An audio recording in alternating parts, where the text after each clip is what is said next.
Им нравилась их маленькая квартира с видом на хлюпающую осень, дворик, окруженный рыжими кустами, словно шапками лисьими.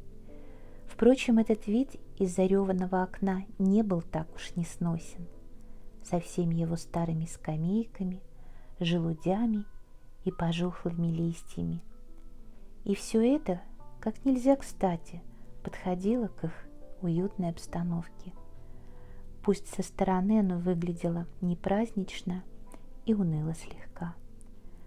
Но, слушая рассеянно дождь, она румянила яблочный пирог в духовке.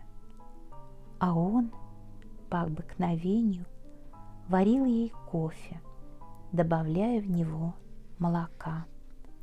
А потом они усаживались на диванчике под огромным желтым абажуром, пили кофе, непринужденно смеясь и болтая о всякой ерунде.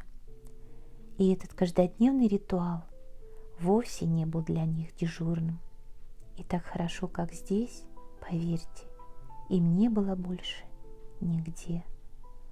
А осень в окне все капризничала, шмыгая веснушчатым носом, и посылала им прощальные письма, грозясь уйти от них в одном неглиже. Что в перспективе было?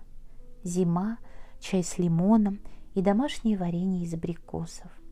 И маленькое, уютное счастье в кирпичном доме на 2-м этаже.